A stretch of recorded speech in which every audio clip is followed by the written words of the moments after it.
This football club, at times feels like it's a social experiment to see how loyal football fans can be before they go mentally insane.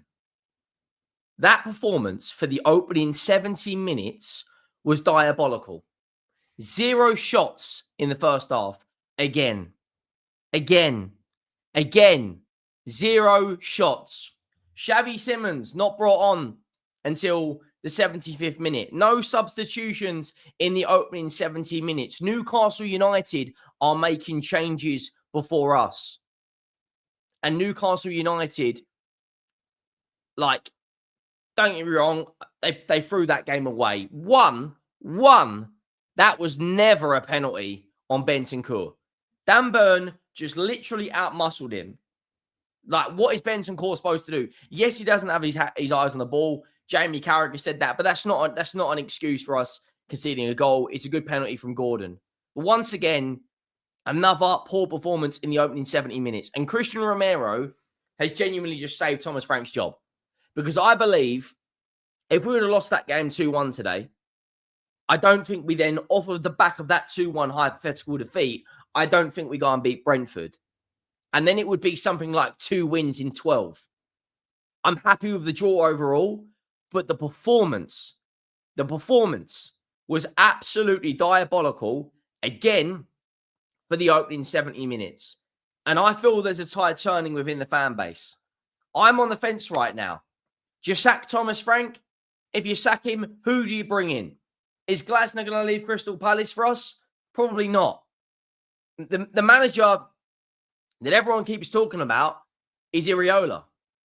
Now, Bournemouth are currently below us in the league on goal difference. But Iriola doesn't have the resources that Thomas Frank's got. Iriola doesn't have a Xavi Simons, a Kudus. Yes, he's got a Semenyo, but other than that, they haven't really got any players at that level. It looks like that is the clear odds-on favourite if Thomas Frank gets sacked. But again, we're in this predicament again. How are we in this predicament? Our squad has got better. We've put Xavi Simons, £60 million signing, in this squad on £200,000 a week. And we are leaving him out. He is frozen like some waffles from Iceland. He's frozen out of this 11. I don't understand it. Him and Kudus are our most creative players. And this football club is starting to fucking piss me off. Yes, before anyone in the comments says you're being negative, I am happy with the draw. But two things can be right at once.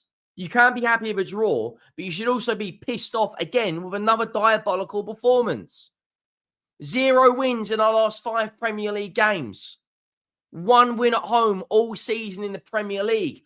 3 wins at home in 2025. This isn't bullshit what I'm talking about. This is factually correct. We're leaking goals like it is going out of fashion. Leaking goals at the moment. 2 goals conceded against Newcastle. 5 goals conceded against PSG. 2 goals conceded against Fulham.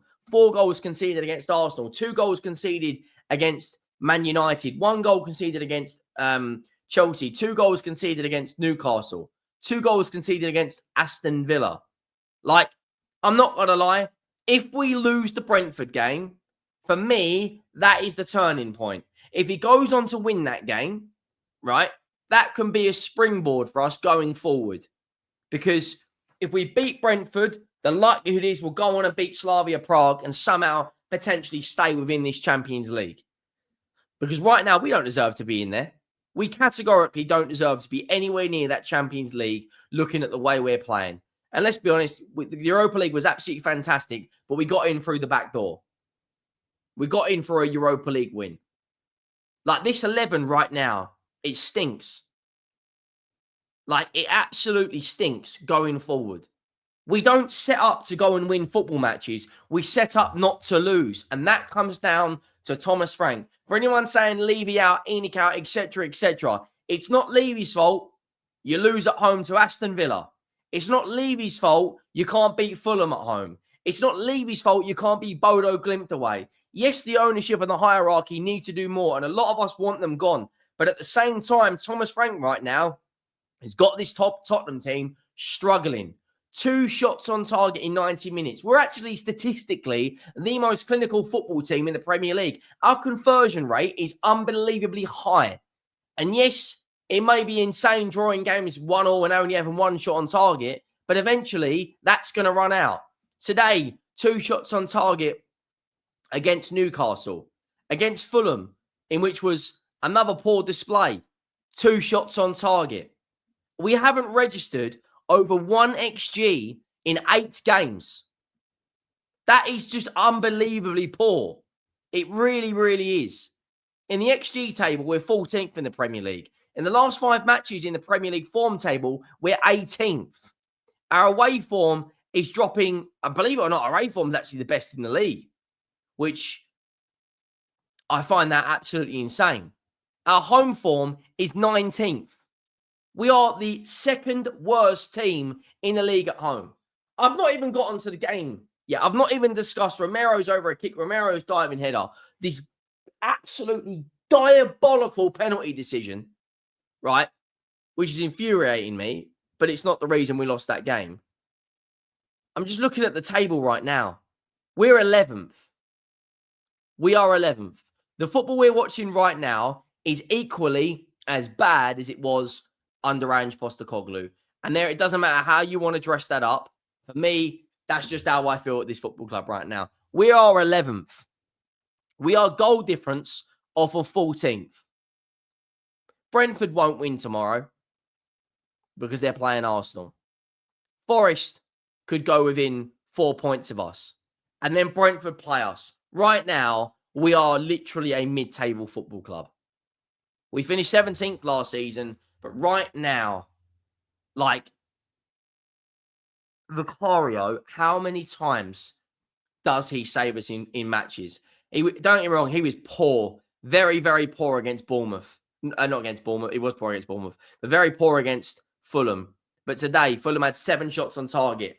He made 5 saves to keep. Look at these match stats. Higher passing accuracy. Higher shots. Higher XG. Higher possession. Higher shots on target. Higher corners. I understand going to Newcastle United away is always going to be a bad place to go. It's always going to be tough for us. But this isn't just about Newcastle United. This is about our recent results in the Premier League. Look at these results. Battered by PSG, lose at home to Fulham, draw to Newcastle, right? Since the Bodo Glimt game, which was on the 30th of September, a game which we didn't even deserve to win. Beat Leeds, lost to Villa, drew to Monaco, beat Everton, lost to Newcastle, lost to Chelsea, beat Copenhagen, lost to Man United, drew to Man United, lost to Arsenal. That form, up, down, up, down, up, down, up, down, up, down, is exactly what a mid-table team does. And that is absolutely heartbreaking looking at this football club right now. It really, really, really is. I'm not going to lie. I'm looking at us right now and I am absolutely concerned. Absolutely concerned. I really, really am. Because we play some of the worst football I've seen. With Ange, you had a manager who was attacking but just was so naive defending. And now we've got a manager that is setting us up not to lose games, but also not to go and attack and win games. We're literally set up every game to draw. Like, it's absolutely insane. And that's why we've drawn 4 games, which is the joint 2nd highest in the league with Brighton and Sunderland. Like, we drew against Brighton. We drew against Wolves. We drew against Newcastle. We drew against Manchester United. Like, a lot of those games, we should be winning. You're 2-1 up against Man United and you concede to 10 men from a corner. You're battered by Wolves. Wolves, for 60 minutes, battered us. Today, Van der Ven left out. He'll be back against Brentford. Like, Newcastle were by far the better team. The difference in this game was simply the midfield. It was simply the midfield. Tonali, Miley, and Joelinton were far superior to Sarge, Xavi Simons, and Bergvall. What I don't understand, though, is why is Bergvall starting in the 10 when you have a number 10 on the bench? Like, why is flipping, like, where is he? Xavi Simons, who comes on in this, our first sub was on the 77th minute. They made a sub at half-time. They made 3 subs, and 2 of their subs scored before we made our first. That is a reactive manager, not a proactive manager. I want a proactive manager who can see things aren't working and go, do you know what? You're going to go and change the game for me. Not, hang on, we're 1-0 down in the 77th minute and I'm going to bring on 3 subs. That is not good management. It doesn't matter. I don't care how you dress it up. That is absolutely piss poor. Like, that is diabolical management. You know, Newcastle, that midfield is very, very good. Woltemade and assist, Murphy, Barnes. The depth they've got a left wing, like both their left wingers are better than all of our wingers other than Kudus, Barnes and Gordon. Jolinton, Tonali, Miley, Livramento, Chow, Byrne, Hall, Ramsdale. Up against Vicario, Udogi, Danso, Porro, and Romero. I thought Porro had a good game. I thought Romero obviously got his goals, had a good game. Bentancur, for me, you know, there was a chance where Jolinton got past him a little bit too easily, got the shot away. I think it's incredibly harsh, the penalty. We'll get onto that. Kudus, another goal contribution this season. Like, genuinely, he has been the only shining light for me this season. 6 assists and 2 goals in 13 games. He has a goal contribution roughly every other game. Like, at the moment, for me, he is by far our best player. He really, really is. Genuinely, this season, he's been, like I said, the only shining light. The first half was nothing but Newcastle. We weren't even in the game. We were literally just trying to frustrate and see it out. And I understand at St. James's Park, you're not necessarily going to have a huge amount of, like, you're not going to have a huge amount of possession. You're going to be struggling, etc. I understand all that. But we didn't even register a shot until Bergvall had a back heel. The opening 25 minutes were diabolical. Now, I understand the game plan is to frustrate them, but come on. Those travelling fans who have travelled all the way up from the country to sit in the gods on a cold night at St. James's Park and then literally watch us getting battered. The only statistic in the first half that said we didn't get battered was the scoreline because it was 0-0. Every single metric, Dan Burn on every header. Equally, Danso today, big up your damn self because you was very, very good. You come in for Van der Ven, you won every single header, and do you know what? Fair play. I think Van der Ven has to come back in for the Brentford game, but you were very, very good. He doesn't get a huge amount of game time at Spurs, but when he does come in, he normally puts a shift in. First half wasn't too exciting. They bring on a substitution who changed the game for them. And when you've got a player like Bruno Guimaraes in your ranks, everyone knows how I feel about that Newcastle midfield. When you've got Jolinton, when you've got Bruno G, and you've got Tonali. Tonali, the first half, was the best player on the pitch. He's like Al Van der Ven. He's their insurance policy. The amount of times the ball's played in behind and he recovers it, similar to Van der Ven. He's very, very, very good. And Bruno G, the way they partner each other, Tonali playing a little bit deeper, Bruno G a little bit further forward now, but they can equally play both roles. Bruno G, come on. He played an unbelievable pass in the second half, but he actually got the goal, and it was a really, really good finish from him, right into the bottom corner, opens his body up. It's a good finish. What a captain should do, drag your team through a result, and that's what he did. We then respond from Romero, our first shot on target. It's an unbelievable header. Like, it's a stupidly good header. The ball comes in. He's up against Dan Burn, who's won absolutely every header. He gets down low to it, heads it in to the middle of the net. And Romero, like I said, I'm going to title this video, Romero has saved Thomas Frank tonight. He really, really has. He had 2 shots, scored 2 goals. You know, he's got 3 GA in 10 this season, which is actually pretty good. I think he's got 4 goal contributions overall now this season because he scored in the Super Cup. He drags us back into the game.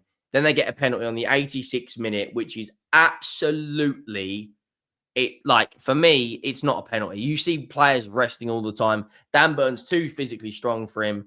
Bentancur, yes, he doesn't have his eyes on the ball, but like, what are you supposed to do when you're like Jamie Carragher said on commentary? When you're watching 2 things at once, you can't. You have to go with the player. It's Sunday League football, that is. You have to go with the player Dan Burn just bulldozes through him and he's too strong for him and then falls on him and they give a penalty. Take nothing away from Gordon because equally it's a very, very good finish from the spot. And then we respond in the 95th minute from Cristian Romero, who scores an over a kick. And I'm like, I'm sitting looking at the telly going, Romero has just bowed us out massively. But it should never get to that point where you're relying on your centre-back. Like, our centre-backs have stepped up massively this season. Romero, 2 goals away from home today. Van der Ven, 2 goals away from home against Everton. You know, that goal against Copenhagen from Van der Ven. Both of them scored the goal in the Super Cup. Van der Ven and Romero. Like, they are, for me, 2 of the better centre-backs in the Premier League. And I don't think that's it. I don't think that's delusion. I don't think that's, you know, being on you know, the bandwagon of you just talk bigging up your own players. I think they are both unbelievably good for us. And they save us. And Vicario, for all the stick he's had against Fulham, because don't get me wrong, he did deserve it because he was poor. Today, he was very, very good. Very, very good. He kept us in that game. And I'm coming on here right now. I am stressed out, but Jesus Christ, that was poor. Make sure you go down and drop a like. Make sure you hit that subscribe button. And I'll see you next time. I'm out.